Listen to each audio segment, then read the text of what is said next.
Assalamualaikum warahmatullahi wabarakatuh. Kembali lagi di channelnya Eko Susi Farmasi TV. Jangan lupa ya, klik subscribe, like, dan komen. Terima kasih. Assalamualaikum warahmatullahi wabarakatuh. Halo anak-anakku semuanya. Kali ini kita akan belajar tentang kopi resep. Apa yang terlintas di pikiran kalian saat saya menyebutkan kopi resep? Adakah yang berpikiran bahwa kopi resep itu kopi sama resep? Atau resep yang difotokopi? Nah, ingin tahu lebih banyak tentang kopi resep? Simak baik-baik ya video pembelajaran kali ini. Kopi resep atau salinan resep adalah salinan yang dibuat oleh apoteker yang memuat semua keterangan resep asli dan keterangan sebagai salinan. Istilah lain salinan resep atau kopi resep yaitu yang pertama ada apograf, yang kedua exemplum, dan yang ketiga adalah abskrif. Komponen yang harus ada dalam salinan resep atau kopi resep yaitu yang pertama, nama dan alamat apotek. Yang kedua, nama dan nomor SIPA apa. Yang ketiga, tanda tangan atau paraf apa. Yang keempat, tanda date ataupun nedet. Dan yang kelima adalah nomor resep dan tanggal pembuatan. Nah, tadi ada kalimat SIPA, apa, date, dan nedet. Di sini, yang dimaksud dengan SIPA adalah surat izin praktek apoteker. Kemudian, yang dimaksud dengan apa adalah apoteker, pengelola apotek. Kemudian ada tanda det, yang artinya detur, yaitu obat sudah diserahkan. Sedangkan nedet adalah nedetur, artinya obat belum diserahkan. Salinan resep harus ditandatangani oleh apoteker. Apabila apoteker pengelola apotek berhalangan, penandatanganan atau paraf pada salinan resep dapat dilakukan oleh apoteker pendamping atau apoteker pengganti dengan mencantumkan nama terang dan status yang bersangkutan.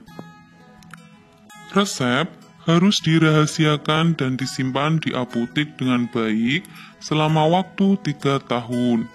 Resep atau salinan resep hanya boleh diperlihatkan kepada dokter penulis resep atau yang merawat penderita-penderita yang bersangkutan, petugas kesehatan, atau petugas lain yang berwenang menurut peraturan perundang-undangan yang berlaku. Perhatikan baik-baik contoh salinan resep berikut ini ya. Di dalam resep tersebut ada signa untuk amoksilin yaitu S3DD1. Artinya itu pemakaiannya adalah 3 kali sehari 1 tablet. Kemudian ada Ponstan SPRN1. SPRN itu singkatan dari Signa Prorenata, yang artinya pemakaian jika perlu. Jadi, Ponstan ini diminum jika perlu saja 1 tablet. Kemudian ada tulisan PCC. Tulisan PCC itu artinya sesuai dengan aslinya. PCC sendiri itu kepanjangan dari Pro Copy Conform. Salinan resep biasanya dibuat apabila yang pertama ada keterangan atau tulisan ITER pada resep.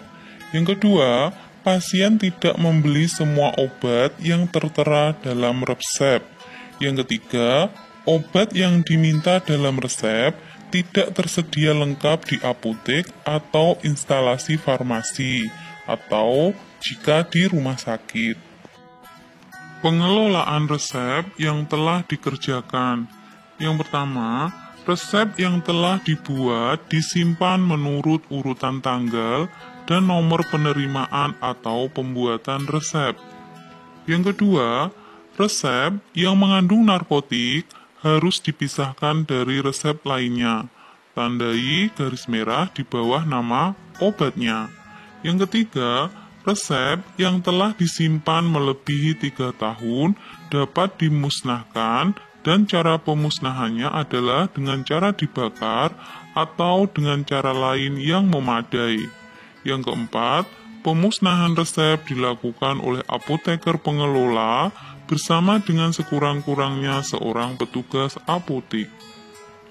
Pada pemusnahan resep, harus dibuat berita acara pemusnahan, sesuai dengan bentuk yang telah ditentukan dalam rangkap 4 dan ditandatangani oleh apoteker pengelola apotek dan seorang petugas apotek yang ikut memusnahkannya. Berita acara pemusnahan ini harus disebutkan yang pertama, hari dan tanggal pemusnahan. Yang kedua, tanggal yang berawal dan terakhir dari resep. Yang ketiga, berat resep yang dimusnahkan dalam kilogram. Demikian pembelajaran hari ini. Tetap semangat ya dan selalu menjaga kesehatan. Wassalamualaikum warahmatullahi wabarakatuh.